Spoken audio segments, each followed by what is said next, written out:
what kind of expense that what kind of expense in daily life is it? Okay, I will give some clues. First, it's unavoidable. Second, it's a monthly cost for 30 to 40 years. Yes, only women need to pay for it. Okay, I think the answer is obvious. The answer is period cost. As a woman, this kind of expense is common in our daily life. And today's topic is menstrual health equality.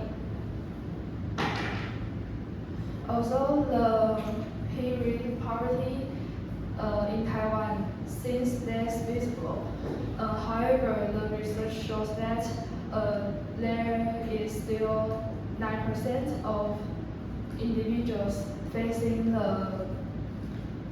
this problem in Taiwan. So the problem does exist. So in my perspective, our government should act more. They should go beyond funding and create broader menstrual health support system for us. Today, I will talk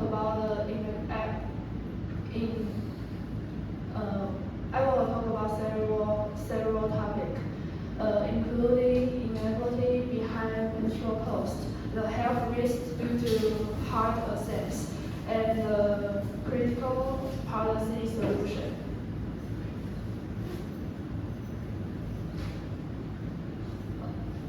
Okay, first, menstrual cost is not optional.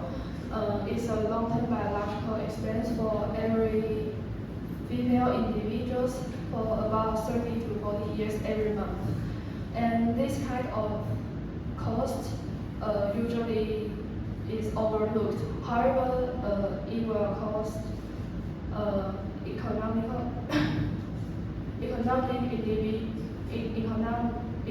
burden that only women need to bear with it. Some people may think this kind of burden is only for low-income individuals.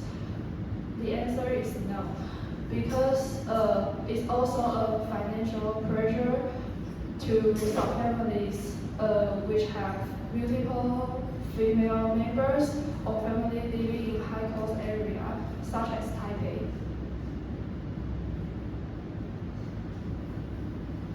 Okay, just imagine that you need to take this kind of decision.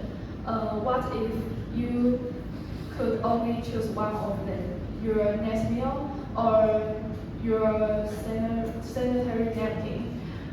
I think this problem is a little bit extreme, but the period poverty it forced some individuals to have this kind of problem. Okay, let's move on to the health risk. To save money, some individuals will choose to buy low quality products unconsciously because they are cheaper, they are more affordable, or they will delay changing their menstrual products. And this decision may lead to the moisture and the bacteria increase in our body. It's even lead to skin irritation. And if this kind of problem doesn't be ironed out, more severe infection will emerge, and this kind of infection may be mortal.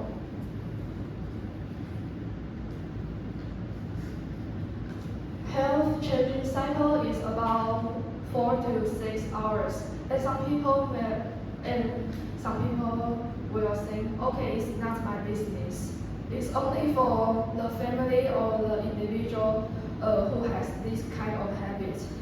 Unfortunately, the answer is no, because it's not not only individual issue but also a pressure for our national health insurance because all of us just pay the insurance fee, right? Okay, let's move on to the critical policy solution.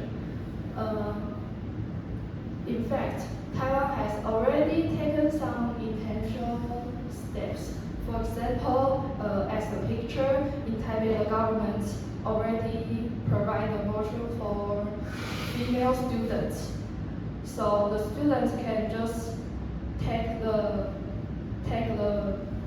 motion and go to the convenience store to get free menstrual product every month. And in some public area, the government also stole the vending machine. But I think it's only in Taipei Main Station. This is not only for the student but only for the adult.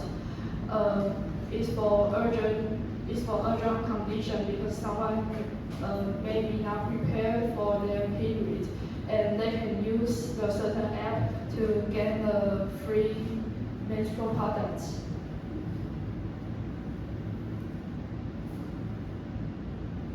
However, policies are still limited and not accessible to more people in need.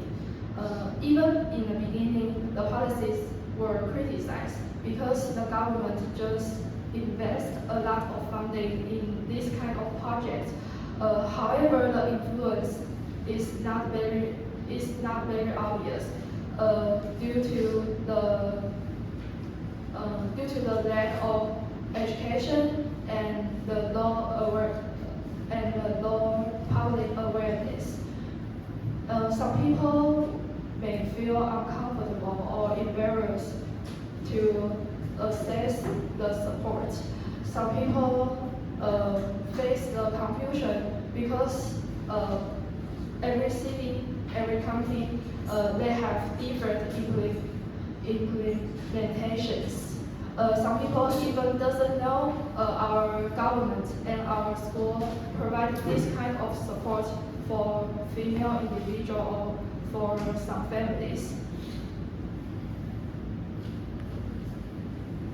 So, what should our government to improve?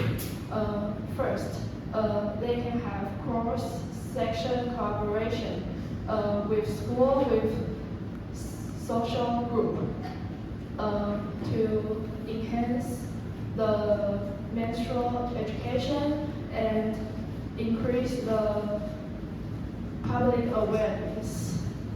And last but not least, widely support in public space is needed. For example, they can provide menstrual products in sports venue, restaurant, on trains and airplanes and other public space. And this doesn't mean that people just don't prepare, people just don't buy the menstrual products. It's only for the urgent use. And let's have our conclusion.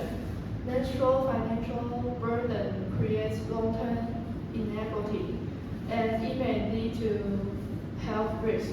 And more nuanced thinking and measures are still needed in our society.